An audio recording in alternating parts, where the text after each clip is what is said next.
Jotunnslayer, Hordes of Hell. I think that's how you pronounce it. This is a horde-like, as I like to call it, and there's a lot of horde-likes out there, obviously. So why am I talking about this one in particular? Well, it's because I think this game, honestly, is probably visually the most impressive of all the horde-likes I've ever played, at least in recent years. I'm actually quite surprised that I haven't heard many people talk about this game. It is in early access, but it's been in early access for a bit. And honestly, I've been having an absolute blast with it. And I think there's a lot to this game, and I want to bring more attention to it. So I'm actually going to start talking about the gameplay, because it's actually pretty straightforward. It's a horde-like, just like all the other horde-likes. It's very basic. You can move around, you have your dash, and your special ability that is linked to the weapon you chose with your class. And that's it. Very straightforward. Most of the time, you don't have to aim anything. You can aim certain things, and I do like the fact that I think by default, the game is auto-aim and auto-attack, but you can just choose to just stay pressed on your mouse to every now and then actually aim towards something that you want to actually hit. I think that's a really nice default function that I would recommend pretty much most horde likes to implement, because in general you don't need to be aiming a lot, but sometimes you want to hit something specific. Now obviously where this game shines is its content, because since the gameplay is very basic and straightforward, it's important to make sure that things don't get too boring, and luckily enough in this game things really don't get boring very quickly. There's a lot of things going on in this game. You have different classes to choose from. They all feel drastically different. They have different passive, they have different actives, they have different playstyles, they have different weapons with different actives. Ooh, yeah, there's a lot for each class. Now, right now, there's not that many classes. There's only 5 characters to choose from, which is already pretty good, all things considered, but hopefully there'll be even more as the game gets more updates. And each one of these characters, you can choose a different weapon. Each weapon will come with a unique slight passive buff, nothing too crazy. We're talking like minus 8% cooldown, plus 20% crit damage. And they each have their own active ability. Now, I will say in this game, the active abilities are a little underwhelming visually, and the effects in this game compared to everything else, it's really not a big deal. It's also quite a small portion of the game, all things considered, but it's cool that each weapon at least has its own unique active. Before the run, you obviously have your meta progression, which we'll be talking about in just a moment, but you choose your class, you choose your weapon, you choose your level, and you're good to go to start your run. And there's a lot going on during runs. I do find it more and more important for horde likes to have interesting things to interact with during the actual runs themselves, because once again, you're not really doing much, and visually, you know, even though it's very satisfying, especially in this game, you're gonna get a little tired of it eventually, right? But here, there's a few things that you can do. First of all, the map is fairly big, but it's not an infinite map, and on the map you'll have chests that will randomly spawn that you can go for, little treasure goblin creatures that you can go and try to kill, and you're gonna have, more importantly, events, challenges, little mini quests that will happen every like 3 to 4 minutes, I believe, and you can choose the difficulty of them depending on how greedy you are. You're like, oh, I have to kill a certain amount of enemies in the zone, you take down this portal of enemies. Fairly basic stuff that if you've played a lot of these games, you've seen a lot of these games do more and more, and I think that's a great thing to have, so to just have some actual goal during the runs. Luckily enough, in this game, there's a lot of different ones, and they're pretty entertaining. They're pretty straightforward, but they're pretty cool. Each map also have their own missions, which is cool. Feels like each map feels different from one another, and they really do. And of course, at the very end, you fight the big bad boss. So again, pretty standard stuff in terms of horde likes, but the big thing in this game is the visuals. The visuals in this game are incredible, and they are heavily inspired, at least to my knowledge, by Diablo 3. This looks pretty much exactly like Diablo 3. I've played a lot of Diablo 3, and as a Diablo 3 player, this was really cool to see.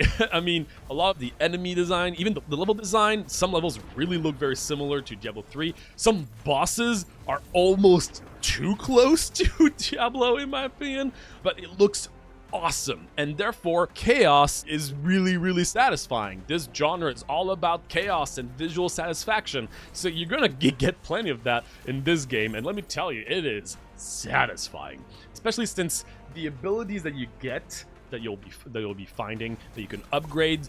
They made sure that most of them look very visually pleasing. I mean, we're talking like there's an entire ability that's just a huge ghost ship that just travels through the entire screen, and it takes like 20% of your screen.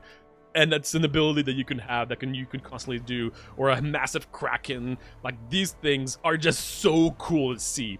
And overall, I would say that the game always starts very basic, like, you know, visually you can see that you're getting started with your run, and very quickly it is extremely chaotic, and that is just so cool. So the visuals are incredible in that regard. Not only just the visual chaos, but even without talking about the chaos, the level, the graphics, the art style is awesome. The lighting is just so well done. I just can't get enough of it. I really love it. If you like Horde likes, there's no reason not to play this game for just the visual satisfaction of it, with very entertaining gameplay. That's the basic rundown of the game in terms of the review, but now I'm going to talk about more specifics and notes that I wrote down, some pros, some cons. So here we go.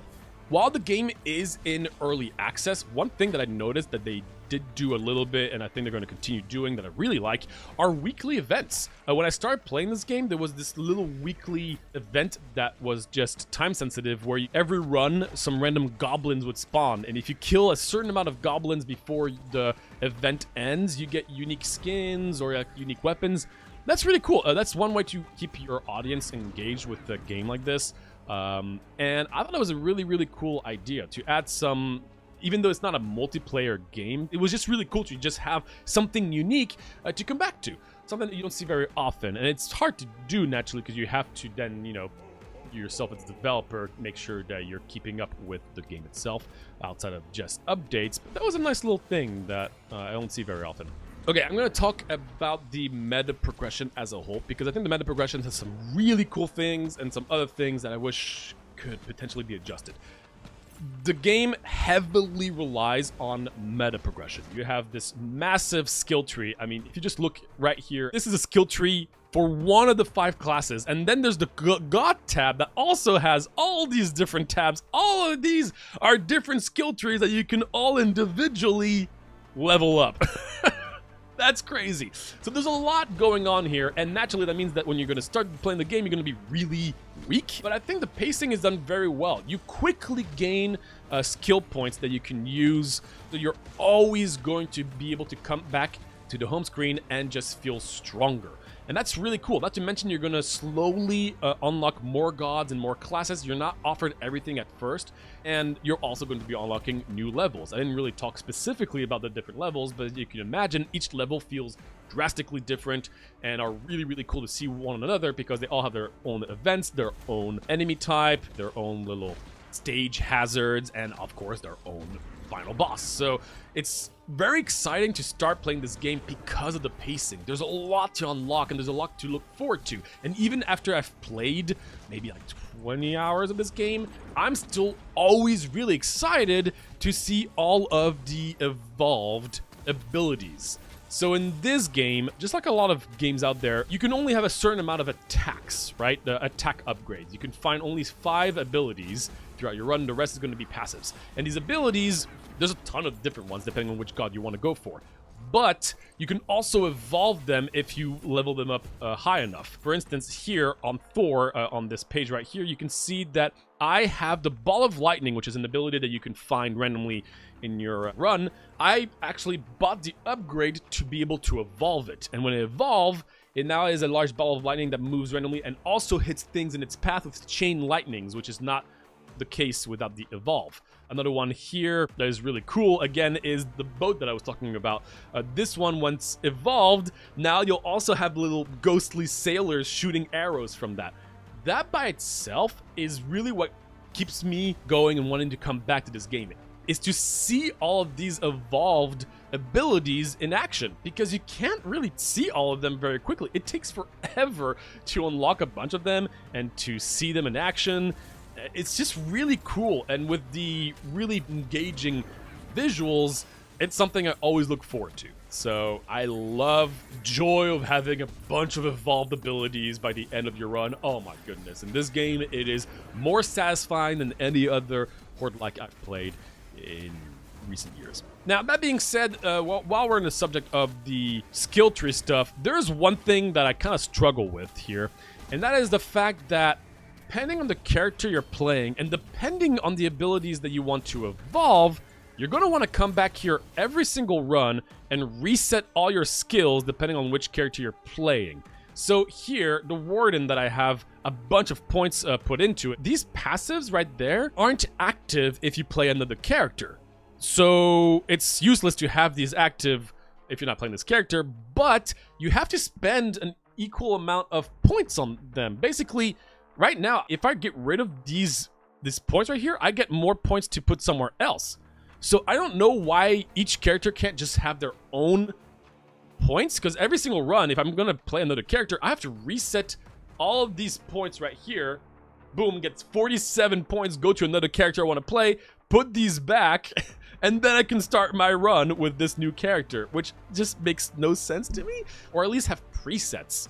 And same goes for the gods. Now, the gods' passive abilities do go on every single character, but once again, the evolved things I was talking about, so right here, the Ball of Lightning, I played that on my last run, but I don't want to go with Ball of Lightning anymore. I want to try something different. So I have to get rid of them, go on another boss that I want to play with, and I'm going to be like, oh, I want to try the Gungnir Evolution. I'm going to try to play with these three instead during the run. That's cool. I really like the fact that I can choose different abilities to go for, but it also means I have to constantly go back here and get rid of certain things and put them back on another place to just plan my run. It's a little weird. Classes, I think there's an easy way to deal with this, but for the gods portion, that's a little more specific, and I'm not too sure what the right way to do it is, but I do hope they make some changes in that regard, so you don't always feel like you have to come back here every single time to get rid of points and put them back on. But other than that, it's really cool to see all those passives that do make you much stronger. While I'm in the menu, by the way, another thing I want to touch on is this right here. This is the home screen. There's no, like, you know, Jotun, like, Hordes of Hell thing. That's it. A little disappointing for a game that's all about visuals, in my opinion. I kind of wish there was more visually going on. Now, obviously, that's a little hard to do now. They actually did change, like, the UI on the skill tree recently, and the skill tree looks pretty good, I would say. But the home screen, come on, give me something here. Honestly, I'm almost a little sad that there's no hub world where you can walk around, just because of how satisfying visually everything is. Yeah, an odd little complaint I have. Another thing is, and this one's going to be pretty obvious, but it can be pretty hard to see things visually during the mid to late game. Now, obviously, there's no easy solution to this, but there are certain instances where if I'm playing like the archer and I have a bunch of abilities that do green stuff by using Loki and I have poison stuff, visually it's super satisfying, there's a lot of stuff going on, but then there's enemies that shoot green bullets. And it's extremely hard to see the difference. And for that matter, most bullets that enemies shoot in the game are really hard to differentiate from some of your stuff if you happen to have anything that's closely resembling even the same color. And now, a lot of times in Horde-likes, one easy way to make sure this doesn't happen is to put some sort of like stroke on the enemy bullets, or to make sure that a particular color is only to enemy bullets. And that usually works, but in this game, obviously, they're trying to really make sure that the experience is very immersive and very closely resembling Diablo 3. They don't want anything visually to feel like it's just like a basic video game. So I understand why they wouldn't put the same color for every single enemy bullet, the same blah blah blah, or a stroke, because it would not be as immersive. But on the flip side, there are some particular bullets that you will just not be able to see, and you're gonna die a lot by just taking damage from things you just don't know where it came from. That happens every single run, and it is one of the biggest issues of the game that I understand the struggle with trying to fix. I did check in the options to make sure that there was no accessibility or like visuals to help with that. And while they have a lot of cool options, I don't think there's a clear like, oh, you know, put a stroke on every single enemy stuff, which at least as an option could be nice somehow. So just have to put that one out there.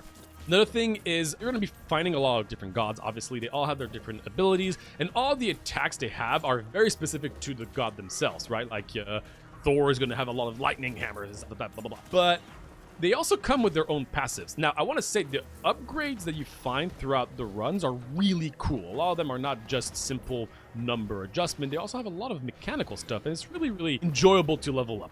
That being said, one thing that I've noticed is that it can be pretty hard to know which of the gods have what kind of passive effect. Some gods give you some crit stuff, some gods give you some healing stuff, some gods give you movement speed stuff, but it's really, really hard to know which ones do what, and it doesn't seem to be a very clear identity for a lot of them in that regard. And sometimes I might be in a situation where I'm like, oh, I have a perfect run, but I need movement speed, but I have no idea which god will give me movement speed.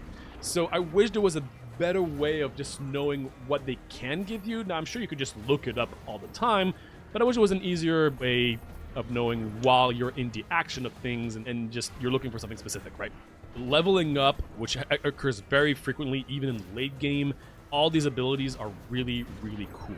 Now, none of them have randomness to them. Each thing you'll find will always be the same.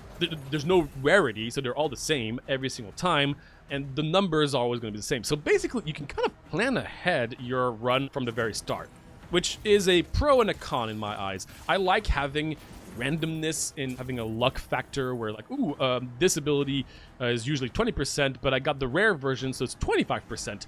Not saying that every game needs that kind of randomness. Usually I would say most Horde-likes do implement that kind of stuff. I could see a world with this game, it would be fun to have that, but I'm not saying that this is a problem or something that I would hope for. I'm just kind of curious how it would feel if there was some sort of rarity system on all of these with very slight numbers, nothing too crazy, right? Normal is 20, the rare is 22, the epic is 25. But that's an entire mechanic that is not obviously necessary. But yeah, Jotunnslayer Hordes of Hel is honestly a really, really fun Horde-like. One of the best I've ever played, I would say. And it's in early access. The game has a lot of content, really satisfying pacing with the meta progression and unlocking more and more abilities. And every time you find a new ability, you just look at it and you're like, whoa, that's so cool. There is a trophy hall, which is kind of like your achievement page. There's not many achievements. I do wish there were more achievements, but they're very satisfying to just go for. That's why I was hoping to get even more to do some particular unique challenges. Every character feels different, weapons feel different, different gods feel different, each level is unique. This game has a lot. It's a really, really good time. And thanks to the wonderful visuals and great audio as well. The sound design is really fitting, really nicely done. The music is as epic as you would expect from a game like this. If you like any kind of Horde-like and you want, honestly, one of the premium experience in that realm, I would highly suggest taking a look at this game in early access. It is great. I do hope that they do improve certain aspects like the quality of life in the talent tree, potentially better visuals to, you know, help with being able to evade certain things that feel almost impossible at times. But other than that, honestly, this is an absolutely wonderful experience, and I would highly recommend trying it out. But yeah, that's about it.